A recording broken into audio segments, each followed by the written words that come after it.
जय श्री राम जय श्री बालाजी। शनिवार को दरबार लगा हुआ था। पिछले शनिवार एक भक्त ने क्वेश्चन किया कि गुरुजी, कुल देवी और पितृ हमारे घर की रक्षा क्यों नहीं कर पाते? क्या कारण है? किन कारणों से वो रक्षा नहीं करते हैं और फिर हमारे घर में प्रेत भर जाते हैं? और हम तो मस्या भी निकाल रहे थे, कुल देवी पे भी जा रहे थे, कुल देवी को भी मान रहे थे, उसके बावजूद भी हमारे घर की रक्षा नहीं हो पा रही है। क्या हाँ त्रुटि रह गई? किस प्रकार की गलती हो गई? आज की वीडियो सारी जानकारी प्राप्त होगी अगर एंड तक बने रहोगे। वीडियो में सबसे बड़ी बात, कुल देवी क्यों रुष्ट हो जाती है, ये बात सबसे जानने योग्य है। क्या एक कुल देवी हमारे पूरे परिवार की रक्षा कर सकती है? तो आज ये सोच के देखिए कि कुल देवी कौन है। सबसे बड़ी बात, कुल की अधिष्ठ दात्री शक्ति, खानदान के अंदर जिस शक्ति की पूजा कंटिन्यू चल रही होती है, वो शक्ति आपकी रक्षा क्यों नहीं कर पाती? सोचने वाली बात है ना, देखने वाली बात है। आज सोचो ये क्या कारण है। सबसे पहली बात, जहां एकता नहीं होती है वहां पर कार्य नहीं होता है। परिवार का एक व्यक्ति कुल की शक्ति की पूजा कर रहा होता है। एक बुजुर्ग माता मेरे पास याद है, मुझे मेहंदीपुर बालाजी में आती है और वो कहती है कि मेरे लड़के दोनों नलायक हैं, ना पूजा करते ना पाठ करते। मैं अपनी कुल देवी को भी याद करती हूँ, पूजा भी करती हूँ, और उसके बावजूद भी मेरे को दिखाई भी देती है वो मेरी रक्षा कर रही है, मुझे इंडिकेटर भी देती है, मुझे बताती भी है। और जब मैं अपने लड़के को कहती हूँ कि भैया एक काम कर दिया, आज 14 है माता की, आज मार्केट से ये सामान, वो लाते नहीं है। वैसे वो मेरा कहा नहीं टाल रहे, लेकिन 14 जिस दिन होती है उस दिन ये काम करते नहीं है। ऐसा क्या चक्कर है? क्यों? क्या किस कारण है? क्या? सबसे पहली बात, एकता में शक्ति होती है, ये बात सच्चाई है। कुल की शक्ति जब प्रसन्न होती है, जब परिवार के सभी सदस्य कुल की शक्ति का ध्यान करें। जब परिवार के सभी सदस्य कुल के नाम का जिक्र नहीं करते। आज की जनरेशन कितने ऐसे लोग हैं जो कुल की शक्ति के बारे में बताते हैं? बहुत कम। किसी को क्या मतलब है? आज हर व्यक्ति अपने बच्चे को आईआईटी कराना चाहता है, बीटेक कराना चाहता है, अच्छी नौकरियां दिलवाना चाहता है, अच्छे रास्तों पर ले जाना चाहता है। लेकिन जब उन सभी रास्तों को ले जाने वाली शक्ति को ही आप पूजोगे नहीं, तो आपके बच्चे क्या कर लेंगे, क्या प्राप्त कर लेंगे? जीवन में सुख ऐसे प्राप्त नहीं होता है। एक ऐसा सुख होता है जब अदृश्य रूप से आपके बच्चों की रक्षा हो।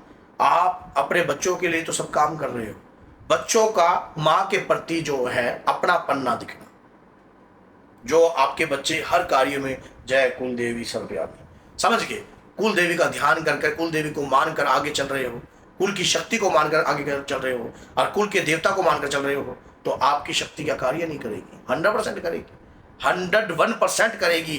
कौन आकर आपकी शक्ति को बांध सकता है? कोई नहीं, क्योंकि आपने जगा रखी है। 14 हो, अष्टमी हो, नवमी हो, अपने देवता की आप पूजा करते हो, आराधना करते हो टाइम पे, तो आपकी शक्ति कभी भी ना तो स्वयं बंधन में आती है, ना आपको बंधन में आने देती है, ना आपकी संतान को बंधन में आने देती है। जब स्वयं ही आप घर के अंदर शक्ति की आराधना ही नहीं करते, शक्ति की पूजा ही नहीं करते, तो बंधन तो क्या, बहुत कुछ आपके घर में उत्पन्न होगा। क्योंकि कुल की शक्ति की कृपा तभी प्राप्त होती है जब हमारी स्वयं का लगन देवता के प्रति समर्पण हो। हमारी खुद की लगन नहीं होगी तो देवता हमसे कैसे प्रसन्न होंगे? हमारी खुद की लगन होनी चाहिए। आज अपने बच्चों में आप संस्कार की मर्यादा ये भी पैदा करो कि आप अपने बच्चों को कहीं भेजते हो, उन्हें कहो कि कुल देवी का ध्यान जरूर करेंगे। जय माता दी, जय कुल देवी सर्वव्यापी। अपनी कुल देवी का ध्यान कीजिए और कुल देवी के चरणों में नमस्कार कीजिए, बारंबार नमस्कार कीजिए, फिर कोई कार्य कीजिए, कोई रुकावट नहीं आएगी, कोई बांध नहीं सकता कुल की शक्ति। और कुल का दीपक, अगर कुल की आराधना ही नहीं करेगा, कुल का दीपक कौन? आपका परपोता, आपका पोता, आपका पुत्र, ये कुल के दीपक है सारे। यही जब दीप का दान नहीं करेंगे या उनका नाम नहीं लेंगे तो शक्ति तो रुष्ट होती है। देखो, कोई भी शक्ति अपनी तरफ से रुष्ट नहीं होती, लेकिन उनकी योगनियां, उनकी शक्तियां रुष्ट हो जाती है और वही हमारे खानदान में कार्य कर रही होती है। आपके परिवार में मान लीजिए माँ चामुंडा देवी, माँ ज्वाला जी, माँ नैना देवी आपकी कुल देवी थी। आपके परिवार के अंदर उनकी पूजा होती थी, और पूजा होने के बाद खानदान में बहुत अच्छे कार्य होते थे, लंगर लगते थे। लेकिन जैसे जैसे आगे आगे बढ़ते गए वो सब प्रक्रियाएं बंद करते गए आप, और बंद करते गए आगे आपके, अभी तो पहले का ही खा रहे हो आप, पिछला ही खा रहे हो।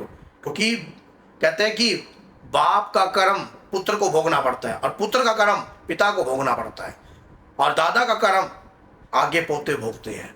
अगर दादा ने कोई बीज बोया है तो पोतों तक कृपा प्राप्त होगी। तो अगर दादा ने कुल की शक्ति की आराधना करी है तो पोतों तक कृपा होगी। और वही पोते कौन? पितृ रूप में होते हैं। पितृ भी सबसे ज्यादा है। आपके खानदान में अगर कोई देव पितृ है तो कुल की शक्ति के माध्यम से ही है।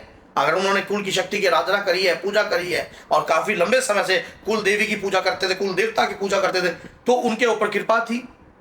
अब वो मरण उपरांत कहते हैं कि जो जिसकी आराधना करता है मरण उपरांत उन्हीं की श्रेणी में जाता है। और जब उनकी श्रेणी में जाकर कार्य देखता है, ओए हमारे परिवार में तो अधर्म चल रहा है, हमारे परिवार में तो हमारा नाम लेनी नहीं है कोई, तो इनके ऊपर क्या कृपा होगी। इसी को पितृ कृपा कह देते हैं, इसी को कुल श्रेष्ठ देवी कृपा कह देते हैं। जब आप कुल की शक्ति को और कुल का दीपक ही नाम नहीं लेता तो कुल देवी सबसे ज्यादा रुष्ट होती है। इसीलिए कुल देवी बंधन में आती है, वचन बंद होती है। नहीं तो कोई कुल की शक्ति को वचन बंद नहीं कर सकता। कुल की शक्ति बहुत पावरफुल होती है, खानदान की शक्ति बहुत पावरफुल होती है। क्या आपने देखा नहीं है बागेश्वर धाम वाला क्या करता है?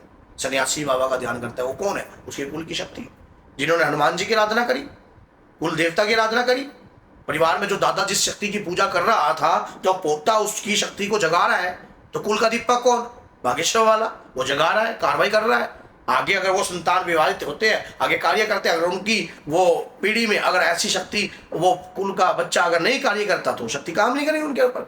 शक्ति एक व्यक्तिगत विशेष के लिए नहीं होती, जन के कल्याण के कार्य के लिए होती है। खानदान में भी आप हिमाचल साइड चले जाओ, उत्तराखंड साइड चले जाओ, आपको पता लग जाएगा कुल देवता की सवारी आ रही है भैया, कुल देवता की सवारी है। और वो अपने बच्चों की रक्षा करते हैं, अदृश्य रूप में करते हैं। वो चाहे आपको ना दिखाए लेकिन कार्य उनकी रक्षा जरूर होती है। और जब उनकी रक्षा होती है, सारे कार्य मंगल में होते हैं और सब चीज मंगल में होती है, तो जीवन में हर कार्य में सफलता भी होती है। कुल देवी की कृपा हर भक्त को प्राप्त नहीं होती है, और जो भक्त को प्राप्त होती है उसे छोड़कर कभी जाती नहीं है। इसलिए कुल देवी देवता और पितृ देवता आपके रुष्ट रहते हैं, क्योंकि आप स्वयं गद्दार हो। इसमें कोई कहने वाली बात नहीं है। आप शक्ति को, दीपक को जगाओ, दीपक को। जो दीपक कौन? आपके परिवार की पीढ़ी का आदर्श पुत्र। अगर वो पूजा नहीं करेगा तो कुल की शक्ति क्या कार्य करेगी? आप बता दीजिए। चला तनिक अपने ऊपर सोच के देख लीजिए। आपने संपत्ति सब कुछ जोड़ लिया और जिस भी देवी देवता का आराधना आपने करी, अंत में आपका अंत समय आ गया, ना तो वो दौलत काम आई, आपकी भक्ति के माध्यम से आपको रास्ता मिल गया। अच्छा, रास्ता मिल गया, आगे आपका ही नाम कोई ना ले, जिस शक्ति की आप आराधना करते हो उसका ही नाम कोई ना ले, तो क्या आप उसका साथ दोगे? आप जगाने के लिए एहसास तो जरूर कराओगे, लेकिन वो एहसास को ही समझना ना चाहे तो गलत बात है ना। इसलिए कुल की शक्ति और कुल के देवता और कुल के पितृदेव कार्य नहीं करते हैं। ये सबसे बड़ा काम है। दीपक को जलाना जरूरी है। कुल के दीपक को जला दीजिए, कार्य 101% होगा। कुल देवी बंधन में आएगी ही नहीं, ना वचन में आएगी और ना ही पितृ बंधन में आएगी। तो बोलिए जय सीताराम, जय श्री बालाजी। वीडियो को अपने तक मत रखना अगर आप माँ के भक्त हो, बाबा के भक्त हो, और इसको शेयर जरूर करना और सब्सक्राइब जरूर करना चैनल को। और 10 लोगों तक तो कम से कम शेयर कीजिए। 10 में से अगर एक भी व्यक्ति कुल की पूजा करने लग जाता है तो आपका कार्य, अज्ञात रूप का धन अपने आप आपके पास पहुंच जाएगा। तो बोलिए जय सीताराम, जय माता।